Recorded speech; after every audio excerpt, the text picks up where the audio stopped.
The purpose of Advice Residency is to further close the gap between those who are in medicine and access to financial education. My paid services and the paid services of other excellent financial planners is often cost prohibitive for fellows, residents, and medical students. Residents and fellows, they can make anywhere from $50,000 to $70,000 per year, which is a decent income from a number standpoint, not even to delve into the fact that their work hours are working like 80 plus hours a week. So their per hour compensation is very poor. But from a dollar standpoint, relative to other careers, $50,000 to $70,000, it's not nothing at all. But many of them do have federal student loans that are in the range of, could be anywhere from $300,000 to $500,000. And the interest on federal student loans, especially from graduate school, is over 6%. So we're talking about $15,000, $20,000, $25,000 a year just in interest accrual. So all of a sudden that $50,000 to $70,000 salary, that's before taxes, that's not very much. And so just on that salary alone, access to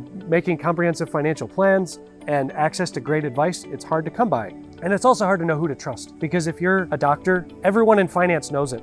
They're on dozens of leads lists, and financial advisors call them, they email them, they message them, and so they get an overload of information. You know, it's hard to know who to trust, and you don't have a lot of time to sift through what is a good person to work with, what is the right advice, what is the right information. Medical students have no income. They're in school. They're accruing student debt, and yet as they progress through medical school, they have big debt decisions to make. They're also in the stages where they could establish great financial habits, like understanding cash flow, understanding where their money is going and how that movement of money can be something that they can begin to control, because then once they are earning an income as a resident, they can start to put those into practice. Medical school time frame, there are pockets of time, from my understanding, where maybe they could learn some of these things. Advice Residency is designed to offer both free as well as inexpensive access to financial education that will take them from medical school all the way through the end of training. It's tricky because I would really like as many people as possible to access it, but I'm just one person, so I am actively tweaking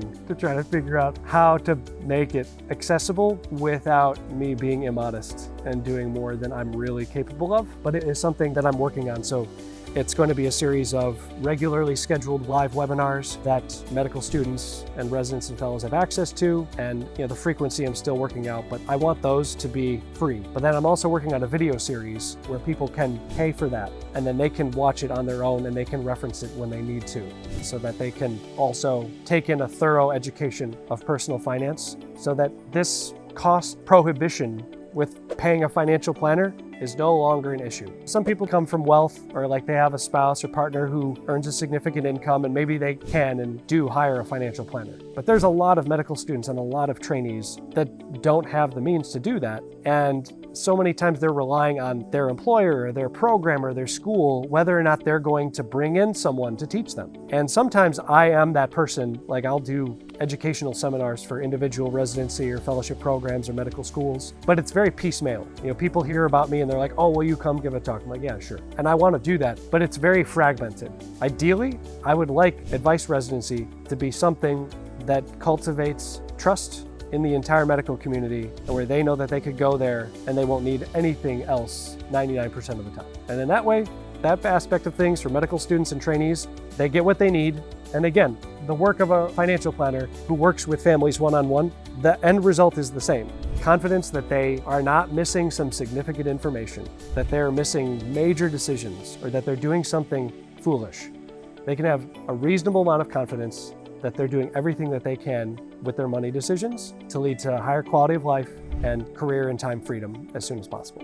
Residency in medicine is a reference to concentrated training. It does center on finance, so I could call it like finance residency, but I call it Advice Residency because it is about, when people think about it, I want them to think like, I can get great advice about the medical career track in every respect. I'd like to, not just like investing or insurance and things like that. Those of course are very important, but then also like contract information, how to review contracts, negotiate them, how to communicate with employers. So not just like the money stuff, but also the stuff that is tangential to money. But anyway, people can learn about Advice Residency the same way they can learn about me on Twitter.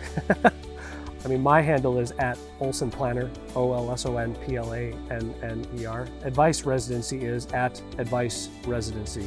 And I have a website that is where it will live, www.adviceresidency.com. So I have a mailing list you can sign up for there right now to get updates once we have them.